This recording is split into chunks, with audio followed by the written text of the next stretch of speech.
एक बहुत अच्छी बात मैं बताकर आज के शिव कथा प्रसंग को मैं प्रारंभ करूंगा। आप जो भी मुझे सुन रहे हैं ध्यान पूर्वक सुने। ऑलमोस्ट जितने भी सनातनी हैं वो सभी गंगा माँ में स्नान करते हैं। करते हैं कि नहीं करते हैं?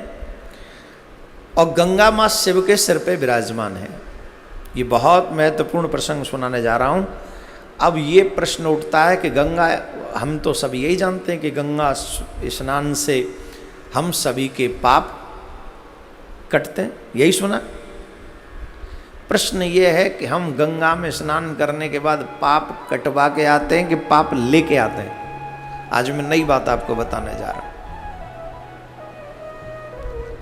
अगर आप इन नियमों का पालन नहीं करते तो आप गंगा में अपने पाप धो के नहीं आ रहे, बल्कि गंगा से पाप लेके आ रहे हैं।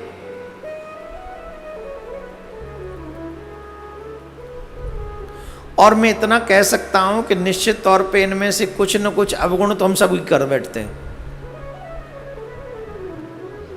और जो चीज मैं बताने जा रहा हूं उसमें से आप यकीन नहीं मानेंगे, 99% लोग ये करके आते हैं तो गंगा का कोई फल नहीं मिलता स्नान का आपको।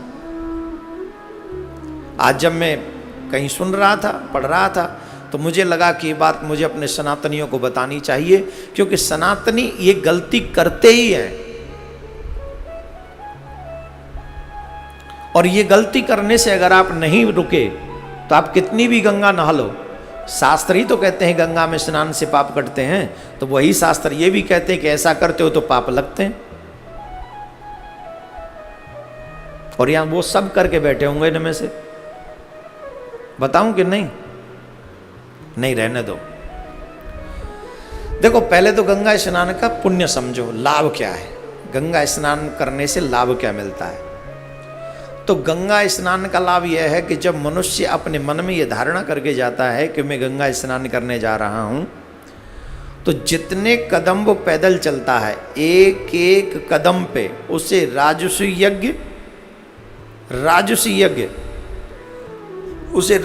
यज्ञ का फल मिलता है, अश्वमेध यज्ञ का फल मिलता है।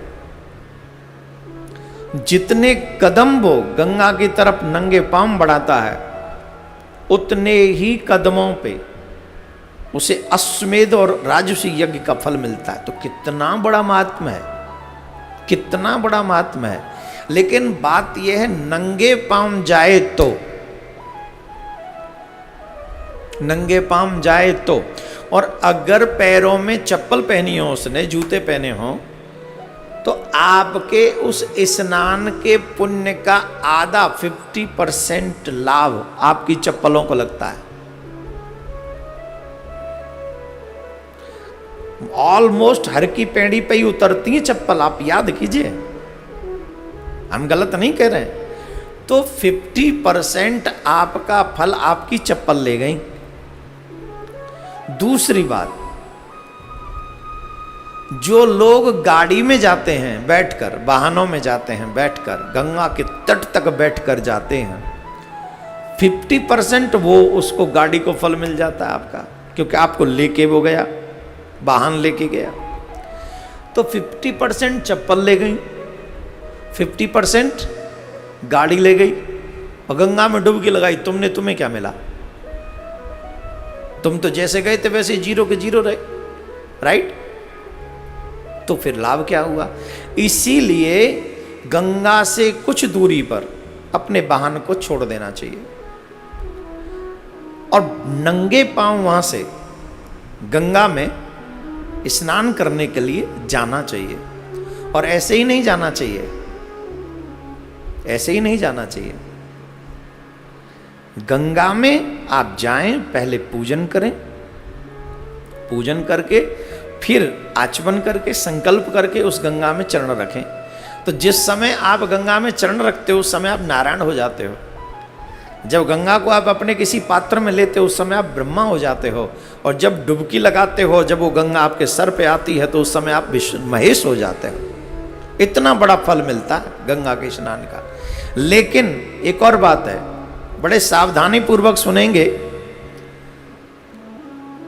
50% चप्पल, 50% गाड़ी ले गई, तो गाड़ी दूर खड़ी करें, 1-2 किलोमीटर कम से कम पैदल जाएं।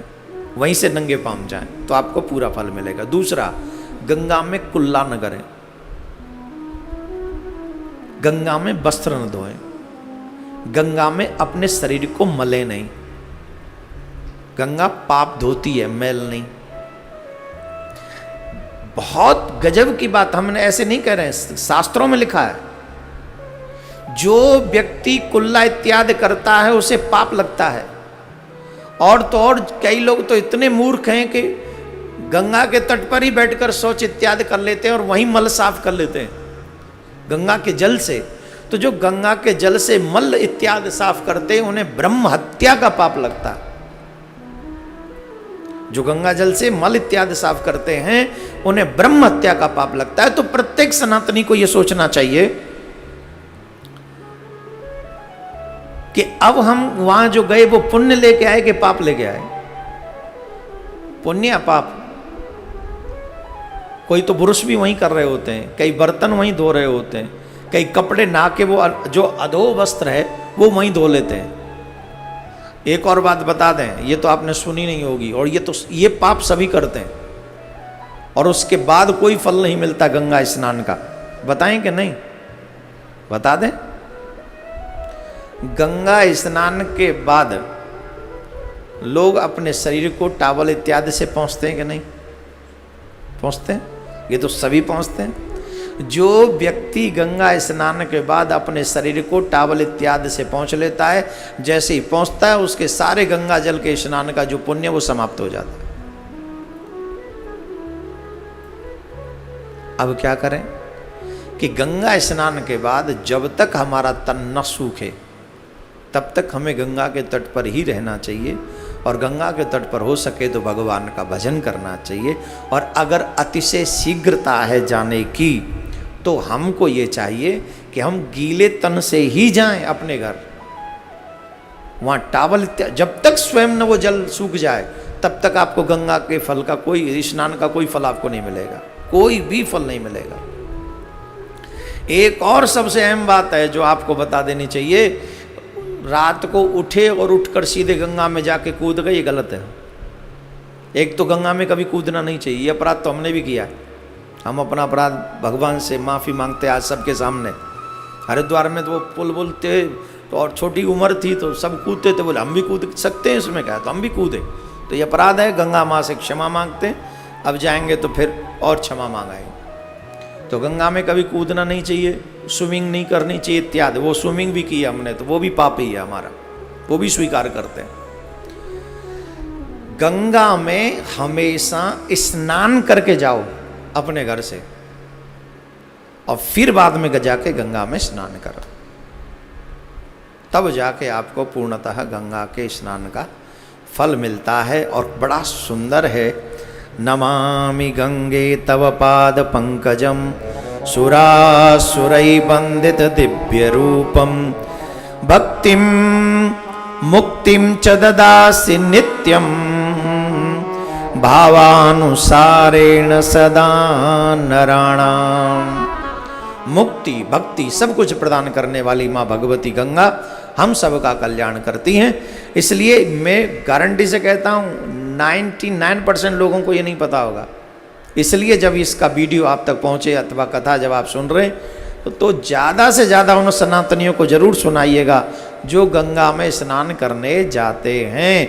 जमुना में स्नान, यही बात जमुना के स्नान में भी है, ये नहीं कि सिर्फ गंगा की बात है, यही बात जमुना के स्नान में भी है।